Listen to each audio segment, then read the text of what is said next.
what's happening here. All right. It says it's working. It says we're live. Welcome, or welcome back. It's been a while, and my intention was not to make a couple streams, delete them, and never stream again, but that's kind of what happened. So, what I would like to do is kind of reintroduce myself, and I'm gonna kind of hit the restart button on this whole thing. But I'm definitely going to be streaming again, and I don't have a set time exactly of when it's going to be happening. Right now it's 2:24, somewhere around 2 or 3, 4 o'clock. I'll figure out kind of what works best with me on most Sundays, but ready or not, here we go. This is a live sermon. This is a digital broadcast of my ministry, and what's nice is you don't have to get in your car and fight traffic and go there. We can all be together in one place and have our own church here. But I want to get right into the topic today in case anyone is really interested about it. And I start with this one because it's such a it's sort of like there's a lot of hidden perils with it, and I just want people to be aware kind of what I've been through and what my opinion is on this. I hope this is working. One place and yeah, cool. Okay, I think it is working. So, and I'll tell you I'm going to unpack my whole story of what got me involved in marijuana, the first time I ever tried it, and sort of the ups and downs, peaks and valleys, and my overall experience with it. I will say I've been sober since January 1st. I'm just taking some notes here so I can remember kind of what we're talking about. I want to keep this in chronological order. And let me say something now. I can already feel, just at a physical standpoint, my entire body feels better. I'm breathing easier, obviously. I'm kind of an all or nothing person. And for me, when I was smoking, I really went there, guys. And it always starts small again. You take a puff at a party or something like that, and next thing you know, you're buying eighths and you're smoking the whole thing, and it becomes a big, giant mess. So I'm gonna light this candle here. So we're getting spiritual. So let's just start, I guess, from the beginning. The first time I experienced pot, how old I was. And I'll just kind of run through these. I won't divulge too much into, all the backstory and everything, but essentially, and I like to thank anyone who's joining us today. But let's see, it's saying the resolution is bad. Okay, good connection, good. Here we go. So, I was in high school. I had very sheltered parents, and I didn't really, I wasn't exposed. I know a lot of people try weed very, very, very young, maybe like from ages, I've heard even like 9 or 8 years old to 15, 16, for me, I was 16. That was the magic number. And there was things that led up to it. My mom was a big, big, big cigarette smoker, but she never smoked pot. She was very much against it. So I'm just trying to give you an idea of where I come from and who my parents are. But, she hated it. She never smoked pot in her entire life. Sometimes I think it might even be good for her to do a little bit, but I'm not even going to go there. But we'll talk about that in a second. And there's other ways you can cope with that sort of thing. But my dad was a pothead, like full-blown rank pothead back in the day. Kind of a wild child. He went through different phases. But then he said at age 30 to age 40, he never touched anything. And he just from 20 to 30, never touched anything, got sober, stopped smoking pot. He did tell me one story, actually, when he went back and tried it again and got real nervous and he didn't like it and got real paranoid. That's going to be a recurring theme here, I'm sure. So parents got divorced, which is sad, and that's another whole discussion for another day. And, right around that age, I was trying different things. Like, I remember I'd steal cigarettes from my mom and bring them on the bus. And, back in the day, cigarettes were really impressive. I even remember... So I'm 29 right now. When you're 16 years old or 15 and you're on the bus and you have a cigarette, you are the guy, like that kind of thing. So I would do that every now and again. Once in a while, I'd take an entire pack, and it was just crazy, So one thing led to another, and I started smoking more. I remember even further back in age, one time we used to roll up paper towels and stuff like that and just kind of light them. We'd take a paper towel and roll it up like this. And we'd sit there and we'd light paper towels. we'd light them and kind of, we weren't inhaling or anything, but one thing leads to another. I'm Serbian. There's a big tobacco culture. We were under Turkish domain for a long time, so they like their tobacco. They smoke a lot of it, but again, my mom coming from the old country, Yugoslavia, they're very much against marijuana. They think it's, and they talk about that here too in America, how it's a gateway drug. I mean, with Serbia, it's that on steroids. Like, if you smoke pot, you're going to be homeless in a week. Like, that kind of thing. It's an extreme. So anyway, so that way I was really kind of sheltered against it. I never even saw it. Kind of smelt it a couple times maybe, but I didn't really realize what it was until I got to the age around 16, like I said, and a couple seniors in high school. So here's the story of when I first tried it. And I rant a lot, by the way, so I do apologize. I will get back to what I was talking about. Sometimes I just go on little rants, but 16 years old, freshman in high school, sophomore in high school. And I would sit with some of the hardcore kids. I say hardcore kids, like they listen to like metalcore, like bands like As They Lay Dying, The Chariot, and stuff like that. I had a lot of different friend groups. I can get along with a lot of different people. But I tend to go near those guys because at the time I was into rock. I had like a Pantera shirt on. They kind of pick on me for that, but they did accept me because Pantera, like, it's still rock or whatever, but like it was a rocker. I was a rocker, and they accepted me. And but these dudes were pretty hardcore dudes, man. I mean, if you're going back to like 2006, 2005, Central Florida, just painting the scene here for you. I mean, there was a lot of hard rock going on. There was a lot of tough guy stuff going on. But at any rate, this vegan guy, he was a senior. He was a pretty cool guy. I won't say his name. We'll just call him Bob for now. And John is the other guy. Those aren't his real names, but I'm just using it for the character development so we can stick with the story here. But so John and Bob invited me to go smoke. I'd never tried it before, and I started hanging out more with people outside of school. My mom trusted me a little more, so I was able to go out. And there was no reason for her not to trust me. I mean, the only trouble I ever got in was she caught me smoking a cigarette one time. And, okay, she's like spanking me for smoking a cigarette while she's smoking a cigarette. Really confusing stuff. I digress. But yeah, never got in trouble, so she was cool. So I'd go out. Long story short, I get in their van. We drive to a park. And they've got, I guess, what you could consider like really bad weed, or Reggie or Regs or whatever you want to call it, Arizona. The stuff with like the sticks and the stems and seeds and all that sort of thing. And but to me, again, I'd never tried weed, and it was still exciting. And of course, you're gonna get kind of stoned, even if you with stuff like dirt weed, because you've never done it, so your body isn't desensitized to it. So they roll this blunt up, and it's the classic walk down the path with the blunt. It's dusk, and I'll tell you what, man, they handed me this thing. We're walking down this alley. They light it up. I smell it. I'm getting nervous. I'm like, shoot, this is it, man. I'm gonna try weed for the first time. A lot of hype when you're a young kid. It seems this is pretty serious. So I take this blunt, as it were, and I go ahead and puff on it like I did sometimes with the cigarettes and stuff, and they noticed that I wasn't inhaling.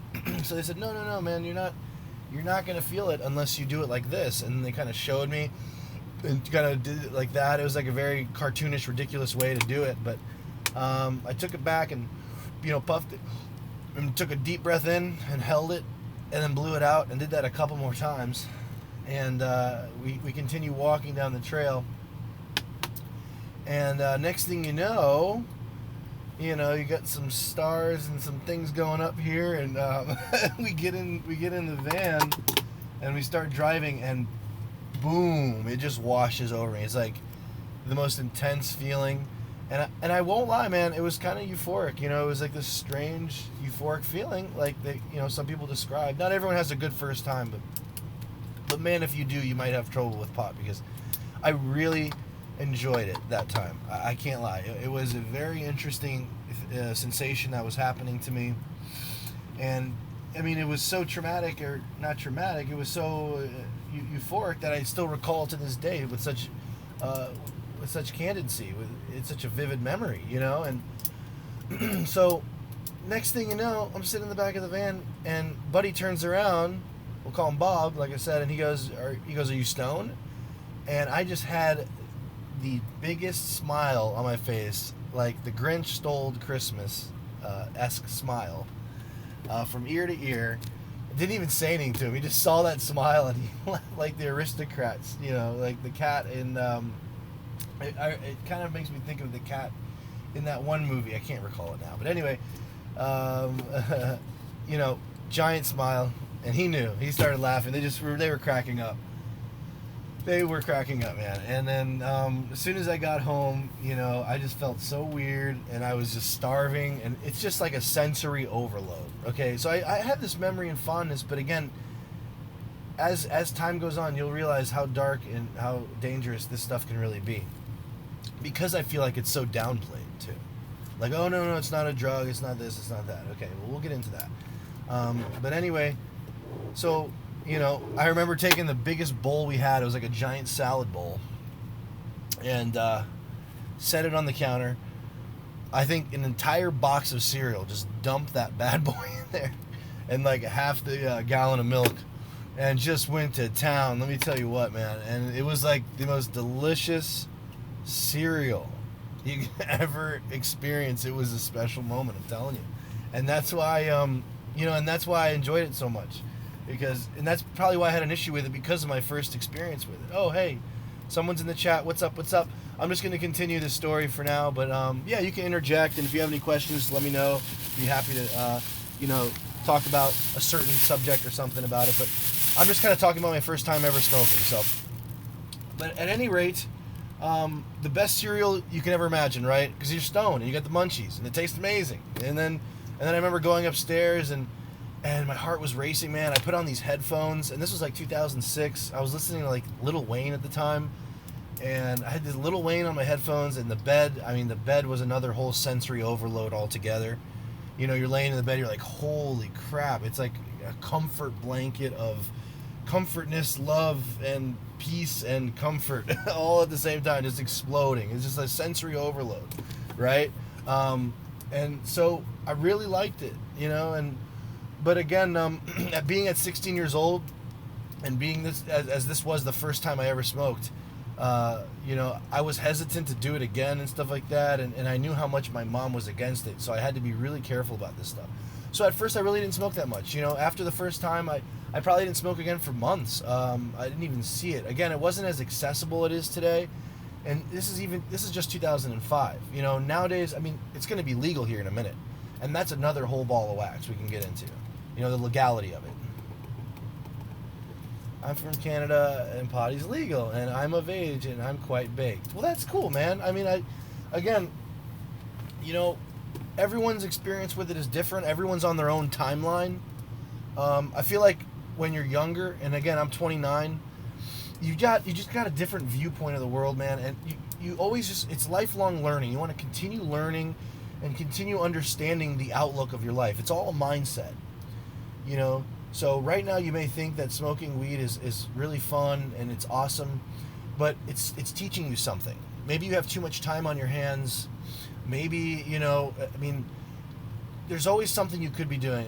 For me, now I'm obsessed with finance, and I'm addicted to money, not money per se, but business and learning business. Of course, I'm a holy man, and I'm a religious person, and that's a big aspect of what I think and do in life, because you got to understand where your morals are coming from. That's the whole idea of the Bible too. What is good and what is bad? How do we know what's good and bad? We don't know unless we have a definitive way to understand it. If we have a book, a code book, if you're a gamer, or you have a way to understand that. So anyway, cool. So you're 20. So you're really, really young, man. You know what I mean? Like, and it will. I'm sure it'll take time to kind of all sink in. But I'd say at 20, that's a really good age to start listening to podcasts about finance. And it's going to bore you to death, but just let it go in your ears, man. Soak it up. Just listen to this stuff, because you're going to develop and change. It's going to change the way you think. It's going to change the way you look at the world. And you tell me, okay, so you're addicted to cigarettes. Well, so let me I'm getting ahead of myself here. let me just continue on the story real fast, because then it might help you understand kind of where I'm coming from with this whole addiction thing. So, let's see. So, first time I ever smoked pot, awesome stuff. Second time, it was after work. I was about 17, 18. Smoked this big gravity bong. The kind, I think they made one with a water bottle, and we'd push the smoke up, and then it would go in, and that was actually the first time I smoked like good weed, like crippy weed. We called it crippy back then. Now they call it like Kush or something like that. Whatever they call it now. Green crack or alien poop, or I don't know what they call it, but they have all kinds of names for it. So, but at any rate, I felt like I was flying, like just like in the movies when you see like our cartoons when they smoke and they like floating. Like I literally had that sensation. So I was having good experience with this stuff, and it was with a lot of moderation that I was doing it. That word's really important, even if you have to write it down like I am. Moderation. Everything in life has moderation. I even caught my aunt one time smoking when I was like a teenager and wanted to smoke with her, and later I talked to her about it. She goes, everything in moderation. So even if you are smoking pot or smoking cigarettes or drinking or whatever have you, you got to limit yourself to this stuff. You may even want to treat it as like a prize or something like that, where you reward yourself for not doing it so much, and that's a big way of quitting too. If you have a big issue with it, just space out the times you're smoking, and honestly you're probably going to get more stoned anyway, and I'm going to be real with you guys 100%. I'm not this kind of preacher that's just like sugarcoating things. I'm telling it from my experience. Yes, I've smoked a lot of weed. Okay, I've smoked more weed than I can imagine, and I can tell you right now, it's a lot of fun until it's not, and it can really be a thing where it's just this endless spiral of trying to grasp that first. And I went into such detail with the first time I got stoned, because you're always grasping for that first time, just like with any drug people tell you about, heroin and stuff. And luckily, I never really crossed that line between, like, I call them, PG-13 drugs and rated R drugs. As far as the heroin, the crack, all that spooky stuff, no, never messed with that, obviously. But like, but everyone's always chasing that first time, that first euphoric experience, and you just go down the spiral, man. You're spending money. This stuff's expensive. You're literally burning your money. You're lighting your money, man. You light your money on fire and it just turns into ash and it's gone. And you're stoned for like 20 minutes, 30 minutes. And again, you're ready to go again. And it just never gets easier. I got to the point last year, I was smoking 2 blunts of weed, and not even feeling much. And this was really good stuff. It had to be like the greatest stuff you've ever seen. And it still wasn't doing much to me. So tolerance will go way up. But then you start to get psychosis. Like when you're, smoking all this weed and you're not even feeling it. But then all of a sudden you get these weird feelings and weird... It's just playing with your brain chemistry, and your brain is a very delicate, very, it's a machine, it's a computer, so you got to really treat it carefully, I think. So, but at any rate, 17, 18, again, not smoking that much, 19 years old, okay, boom, I moved to Chicago from Florida, and, a lot of different experiences. Again, I wasn't smoking that much in Florida. A lot of people weren't doing it. They were drinking, like high school parties. There was kegs and stuff like that. Every once in a while, if I saw some weed, I'd smoke it. But I never really felt like I had an issue with it when I was younger. Not like it turned into later. So around 19 and your age, the YOLO dude, what's going on, man? Thanks for joining us, by the way. Around 20, I remember sitting on my front porch in Chicago. I didn't know anybody, and a guy walked by kind of fast, but I smelled the weed, and I walked quickly back behind him and said, "Sir, excuse me."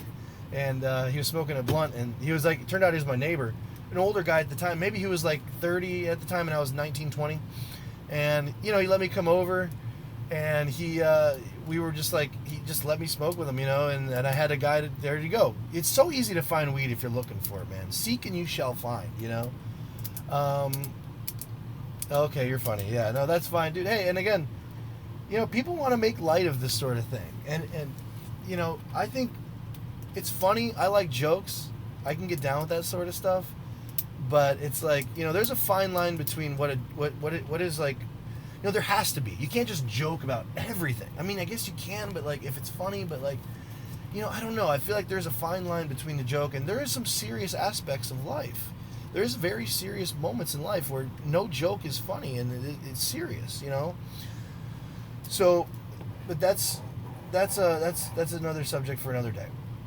I'd like to stick on with the weed stuff for now. But at any rate, so, moved to Chicago, met this other dude, and then another neighbor was smoking it. So it's all around you all the time, and it's all about really who you're hanging out with. I heard one quote one time: you are the average of the top 5 people you spend the most time with. So think about that. Go on your phone and write down, look for the people that you call the most and you talk to and spend the most time with. You're the average of those 5 people. So a big part of why you're addicted to what you are and your lifestyle is the people around you that you've made the decision to let in your life. You control every choice. No one's forcing you to do anything. That's why God gave us free will. We can go out, we can do whatever we want. We can go on a walk, we can slap somebody, we can tell them hello, we can smoke weed or not smoke weed. So here I am now on January 12th. Haven't smoked any weed, man. The first 3 nights I couldn't sleep, that whole thing. But once you get past that, and you start filling your time with other things, you're not filling your time with video games as much, or all this thinking about weed and buying weed and smoking it takes a lot of time and energy. It takes a lot of time and energy, and you're constantly thinking about it. When you stop, dude, you realize how much time and money you actually have on your hands. And then you have to realize what to do with it. Well, what do? We study. We study finance. We learn about money. We learn about taxes. We learn about insurance. We learn about investing, real estate, stocks, bonds, the marketplace.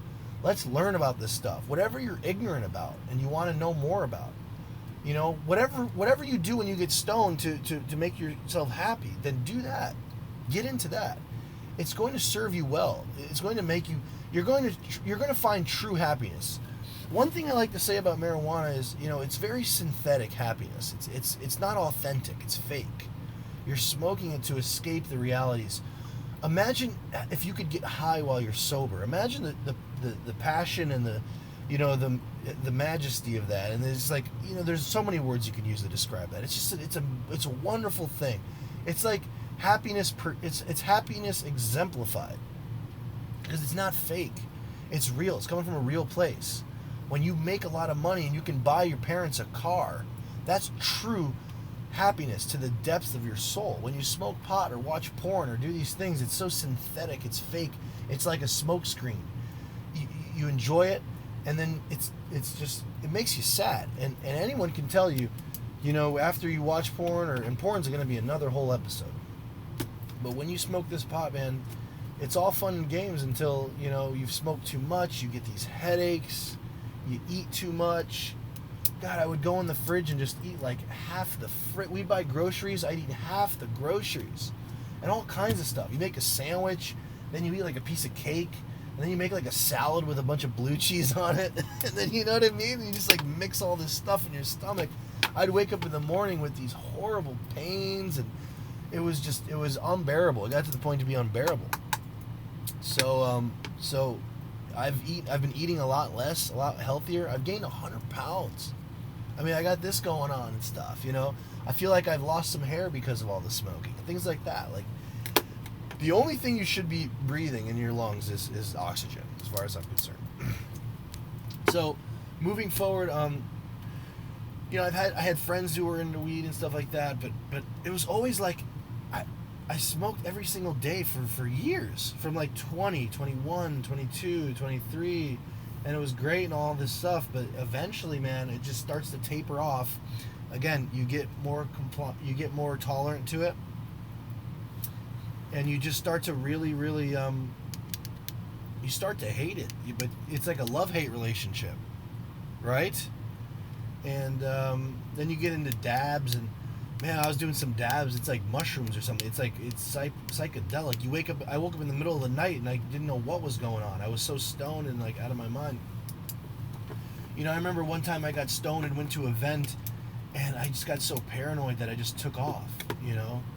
And be careful with the whole paranoia thing, because like another thing is I hung out with a guy who was real paranoid and smoked pot with him before. I never was like paranoid, but I used to smoke pot with this dude who was, and I think it rubbed off on me and stuff like that, because of course it will. Back to that 5-person thing, right? It's like the essence of someone's being kind of just rubs off on you, like through osmosis, you know? So that's why you want to hobnob with successful people, with people you think are smarter than you. I want to be the dumbest person in the room. I want everyone to be smarter than me so I can learn and I can progress and that's how you need a mentor. You know, a lot of people, I've heard a quote where they studied successful people, and one of the biggest questions they had, what led you to your success? And it was mentorship. It was finding the right people.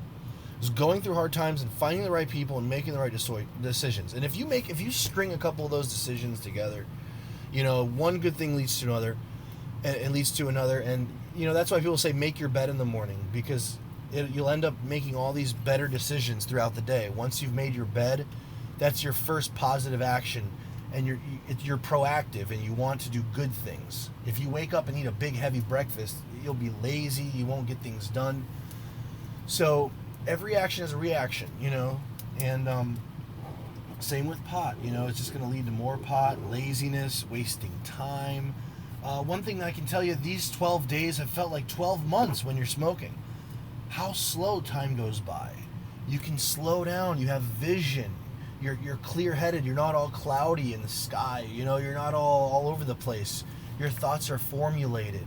It's a breath of fresh air, it's clean, it's nice, you can think. You know, I've been coughing up all this black stuff for the last few days. It's all kind of getting out of my system now. The lungs are a beautiful organ. They're self-cleaning, and they'll clean, and they'll take all that nasty resin out, you know. But you gotta let your body do that. If you smoke once, you mess it up, man. But for people watching this who are deep in smoking weed right now, it's going to take time. You're going to have to fill your time very carefully. Plan out your days, plan out your hours. Every hour is a victory. You know, take it one step at a time. People go, well, I'm 1 day sober. Well, you know, if you have such an issue with it, let's just go minute at a time. Okay, for the next 30 minutes, I'm not going to smoke pot. I'm just going to do this. I'm going to watch these YouTube videos. I'm going to catch up on this. I'm going to clean my room. I'm going to clean my windows. I'm going to clean something. I'm going to do some exercise, something proactive to get your mind off of it. When you're done with that, that's a small victory. Go to the next thing. Okay, well, for the next 30 minutes, what can I do now? Now I'm going to study.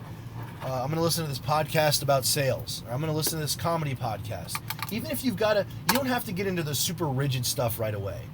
I mean, that's me though. I'm all or nothing. I went from smoking pot, like last year. I went downstream. I stopped for like 7 months, smoked one little bit, and boom, I was right back into it again.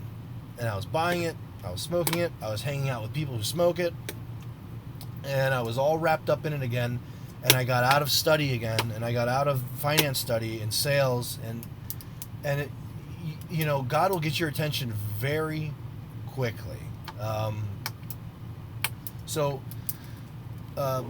at any rate, you know, and I probably will do a few episodes on pod. This won't be the only one. I mean, we're gonna do updates on it. I know it's a huge thing right now. It's about to be legal.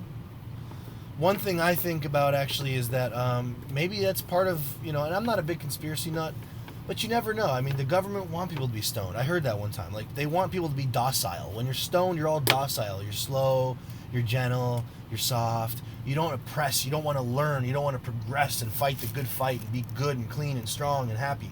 You're just like passive and da-da-da-da. And people will tell you whatever they want. Oh, it's different for me, it's this and that. Look, this is my experience. This is coming from what I experience, and I can tell you right now, weed is a very serious thing. It's a very, and it is a drug. And okay, you tell me it's a plant, right? And I can even go to a verse in the Bible, but I won't get too biblical right now on this. Well, everything, you know, all my thoughts, you have to have some foundation for them. They just stem from biblical principles and concepts. But you know, the idea is, you know, lost my train of thought. Sheesh.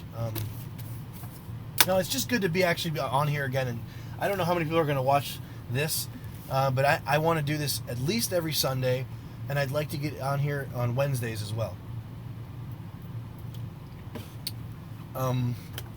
cover a whole gamut of different things, and you guys can give me different subjects. Oh yeah, that's right. So wheat is different for everyone, but the thing is, yeah, it's a plant, but just like in the Bible, the thistles and thorns after the fall of man, there, in the Garden of Eden, it was all fruits, beautiful, big, lush fruit and vegetables that we could eat, and the lion laid with the lamb. The lion, imagine that, lions and lambs were chilling. And when you have this fall of man happen, because we wanted to have free will, we wanted to think like God. That's the whole idea. So we bit this apple, boom. And it may sound phantasmagorical, okay? I get that part. And I'll get into that another day too, but if you take a look at this world and who we are, we're these squishy, muscly things filled with bones and stuff. This is all a fantasy and a mystery and a strange thing, really, when you start to really think about it and look around and go, what is all this here? This is all a miracle. This is all a fantasy. So the idea of God communicating to the original human beings is not very far-fetched to me.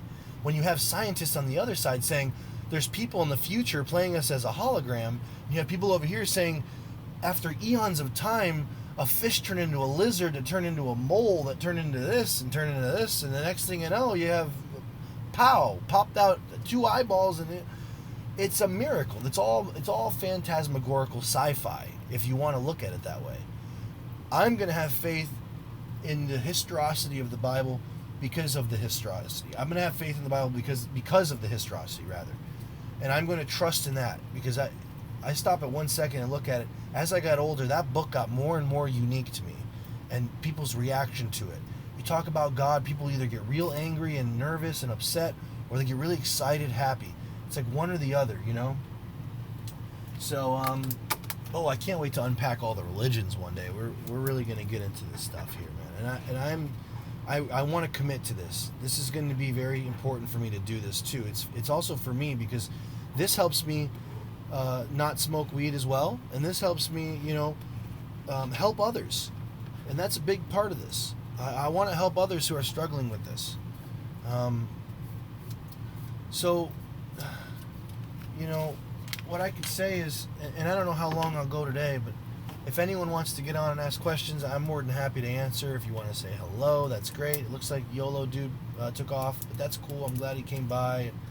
Maybe there was something I said, and that's the thing about Christianity. You're supposed to season your speech with salt and not just, sell the whole farm right away. Just give people little clues, and maybe there was something I said that just sowed a little seed, a little mustard seed in his psyche and what he thinks and his outlook, and maybe one day that'll grow into a strong oak tree of faith. But I digress. So weed. So let me tell you, man, the physical attributes of not smoking. I am just feeling great. I feel so good. I'm not all tired in the morning. I wake up at 6:37. I have a cup of coffee, and I go through different things that I've been studying as far as what to do for your morning ritual. There's definitely prayer involved in thanking God for another glorious, amazing day on this planet Earth. It's a wonderful thing, and everything is such a blessing, when they say, well, why would God kill small children and stuff like that? It's like everything is a blessing. Nothing is wasted. If we all live to be 1,000, where's the significance in it? It's all one big puzzle piece, and it all makes sense. And the 1 second after you die, you're going to go, wow, this is it. This all kind of adds up now. I get it now, Well, maybe we're not supposed to. Maybe we just have some clues right now, things like that. If I could fully understand my Lord Jesus Christ, if I could understand him like I do my wife or something, it wouldn't seem as much of a special and holy, thing, really. And so there's aspects to that of not knowing everything, and not that it's like a lie. There is no lie in the Bible. It's not a mystery. I don't think the verse, people always say God is mysterious and stuff like that. God works in mysterious ways. That's rhetoric. That's humans' idea. Yeah, okay, the word mystery, it's not described in the Bible that way. And it's, I don't even know if it's in the Bible. Don't quote me on that. But and again, I have to study a lot of the Bible too. I'm guilty. I've listened to it a couple times all the way through. I've watched countless debates just to kind of give you an idea of where my intellect comes from on the religious standpoint. I've studied all types of different religions. I've listened to some religious books. A lot of my knowledge comes from the debates. When you watch a smart Christian versus a smart atheist or a smart Muslim, guys like Dr. White, John Piper is a great guy. Doug Batchelor, he's a Seventh-day Adventist. That's another story, but he's a Christian. He's spoken some interesting things. So that's some good leads there. Spurgeon's writings were great. And you got C.S. Lewis. I mean, you got a lot of stuff out there once you start looking. Seek and you shall find. Seek and you shall find. It's a little tight today because I've been eating. Honey, can you get my charger? And a bottle of water? My computer's going to die. So I said all that to say this. The story of the pot and my first time and all that. Again, it just takes over your life. It takes over your life and it absorbs all your time and focus. And when you're not focused on that and you're not smoking pot, you'll be amazed by all the time you have to do what you really want to do in life. We all have goals and dreams. And those dreams are not to just get all stoned and sit around and do nothing. I promise you that.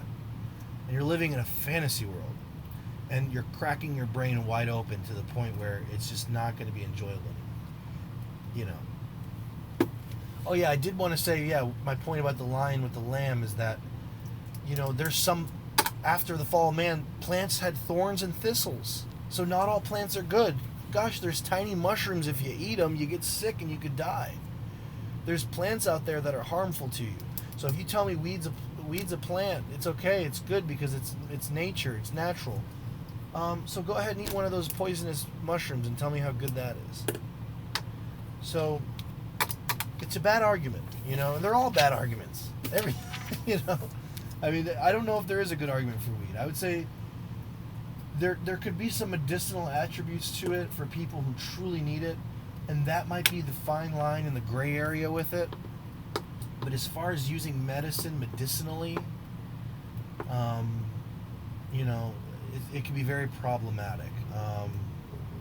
And again, I would say that there's probably other solutions with it. Maybe making tea. No, this charger. This charger. You can take this back? No? Thank you. Computer's gonna die, so I gotta plug it in. I guess I'll keep going for a little while. See if anyone else wants to chime in on anything. And this is a good time, actually, if you have any questions of anything I've said so far. I'm kind of all over the place because I got to get used to doing this again. It's okay. Let me plug this in real fast. So, finally doing my ministry again. I can't stop now. I have to do it. This is the first episode of it. And again, I'm warming back up to this, people, so I might be, going off on tangents and things like that. But this is my first episode back in a long time. And, but if anyone has any questions, I want you to stop smoking pot. I do. I don't think that you should be doing it all the time or at all. And I think that it should be something that you reward yourself. Same with alcohol. I believe they call it spirits because you're in good spirit when you're doing it, so you celebrate it. But when you're celebrating all the time, it loses its luster. Same with food. If you're constantly eating food, is that good or bad now? Bad? Constantly eating food. I mean, you're going to gain 1 million pounds, and I've learned from experience that you can gain weight pretty quick if you overeat. Right, honey? And so it's just it's moderation, but it's also elimination and filling that time, filling that void that you will have when you stop, because it's all. If you're deep in weed right now, it's your entire life. You've probably got bongs, you've got grinders, you've got all this stuff. What's interesting in the Bible is what we do with our hands. That's a big thing.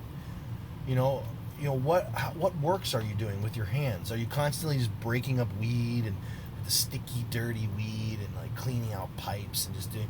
What are you doing with your hands? Are you building something? Are you writing a book? Are you reading a book? Are you folding clothes? Are you working? Are you playing guitar, playing an instrument, playing a sport, doing healthy, productive things in your life? that's going to give you true happiness. Again, true happiness and not synthetic happiness. That's the idea here. Get out of the fantasy world and get to reality. We miss you over here. You're just a head. You're just a pothead. You're floating around. You're nobody. You got no body. You're just a head. That's a Daniel Johnston lyric. I like that. So, but get it together. So, anyway, I might actually get off here now because it looks like we might be going out later to eat some oysters. What are you doing now, hon? Some nail stuff? Anyway. But yeah, again, feel free to come on in and say hello, and I'll be back next Sunday, or again this Wednesday I'd like to get on, but it'd be after work, maybe sometime around 3 or 4. So, but I'm just going to kind of play it by ear and until I really figure out, a schedule and work to my energy. I believe in working to your energy. If you're not a morning person, don't try to be. But get the work done. And work is a blessing, by the way. It's a biblical thing. Work is good. If you're working, you'll be happy. So I've said a lot about it. I hope I've said some interesting things that might help somebody somewhere out there, and thanks for joining me here at Mark123 Ministries.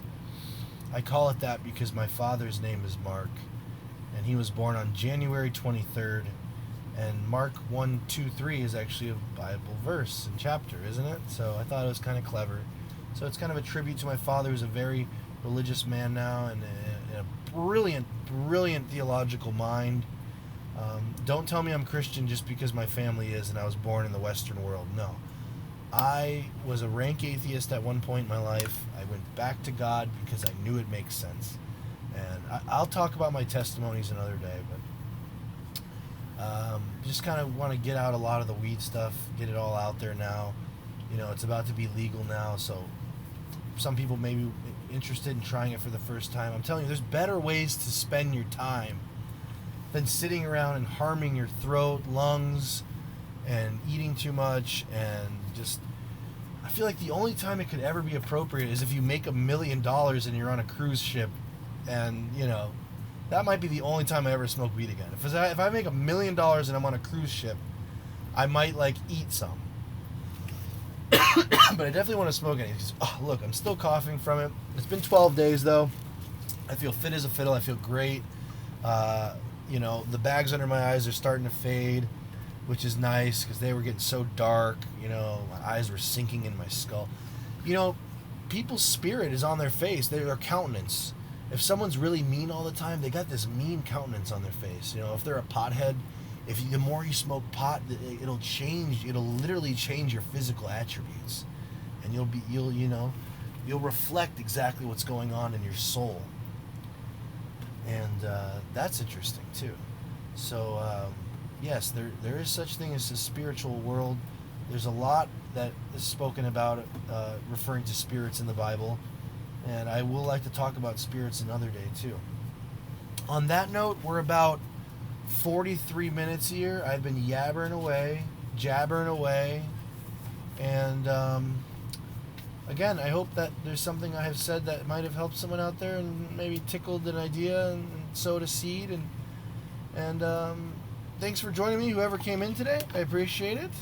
If you're watching this after I've recorded it, come on by on a Wednesday or a Sunday. We'll be around between maybe 2, 3 o'clock, around that time I think would be a good time. 2 o'clock is actually pretty good. But it may change, and I'll let you know that. And I do have an Instagram too. If you do Mark123 Ministries, I'll be talking about the live streams and when I'll actually be doing them. But I'll definitely get a set date and time for these. Likely to be on Sundays and Wednesdays. As far as the time goes, I don't know yet. But anyway, God bless you guys. Thanks again for joining me. My name is Mitar. My first name is Gregory. My middle name is Mitar. Whatever's easier for you. Greg's fine. Pastor G, Pastor M, whatever. It doesn't matter too much. Or just brother Greg, brother Mitt.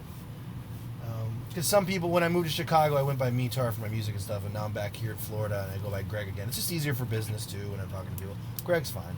I don't mind it. I used to not like it because I didn't want to identify with it. my former self. But now I realize I need to embrace who I am and become the man I was always meant to be. All right? So cool. So, cool. I hope there was a couple of little pearls of wisdom, and love you guys, and God bless you. And I'm going to end the stream now. And enjoy the rest of your Sundays. We got a football game coming on here soon. That might be kind of fun to watch a little bit. And, another way you can spend your time without thinking about it. Take care, y'all. We'll see you soon.